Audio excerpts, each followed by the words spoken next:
Everton have just been beaten 2-0 against Manchester City at home today, and I'm not going to do my usual thing of talking through every single chance and the lineup, and simply say that today was unfortunate for Everton, and you could argue that the win for City was undeserved, but the simple reason it's happened is the difference in quality on each bench. It's ridiculous that Man City have won today's game without needing Phil Foden, Jack Grealish, and it was the two players that came off the bench, Doku and Kovacic, late on in the game that changed the game. Before the game, I thought players to watch out for, the obvious, Kevin De Bruyne, his time at Man City coming to an end, of course, Marmoush, who's been in great form, but O'Reilly was the other one I picked out. Whenever I've watched Man City this season, O'Reilly's been fantastic, and no wonder they let Kyle Walker go when they've got him coming through. And we needed a big performance from Ndiaye and Broya. They did the best they could. In the first half, Man City, loads of possession, but really didn't hurt us. Nunez had a shot saved by Jordan Pickford. I think Pickford saw it late. Good save. But we had the best chance. Tarkowski hitting the post. And it was just unfortunate that the ball didn't fall to one of our players. So luck wasn't with us today either. And then when you consider as well, early on into the second half, Tarkowski unfortunately looks like his hamstring's gone, and now he is probably out for the rest of the season. And yeah, sad when you consider he hasn't missed a game since he joined. Michael Keane comes on, and to defend Michael Keane a little bit, difficult circumstances for Michael Keane to come on against Manchester City,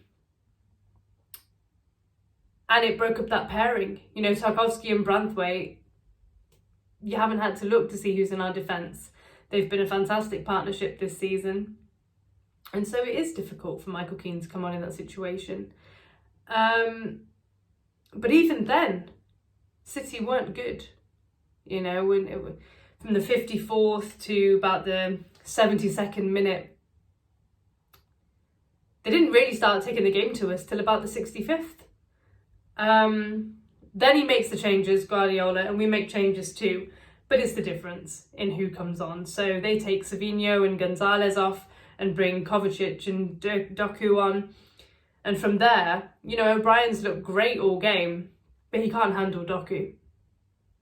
Really exciting player to watch. And that's good for Man City to have, you know, an exciting player that wants to drive at defences. And the warning sign was there just before City scored, actually. Michael Keane lets the ball bounce. Marmoush shrugged him off and had the shot saved by Pickford, went for a corner. And then, yeah, I've written here, you know, Kovacic and Doku have made the difference. Why aren't they starting? I suppose if you're Guardiola, you're saying, well, we don't need them. We can keep it 0-0 until 75 minutes and then bring those players on and they can change the game. A minute later, O'Reilly finishes off a nice move from Manchester City. It's 1-0. And yeah, the players didn't deserve it today. But Man City's pressure paid off. And then they get the second. Kovacic with a really good finish, to be fair. And yeah, 2 goals in the last 6 minutes see Everton lose. But yeah, the difference in quality off the bench is obvious, and that's why they won today. I'm struggling with the man of the match, to be honest. You let me know in the comments who you think. Yeah, it's difficult when you lose so late on. Pickford made a couple of saves, I suppose. Actually, Harrison, For his first half performance, I thought he did well. So yeah, don't normally give it to Harrison, so there you go. Harrison for his first half performance. Okay, thank you for watching. Bye.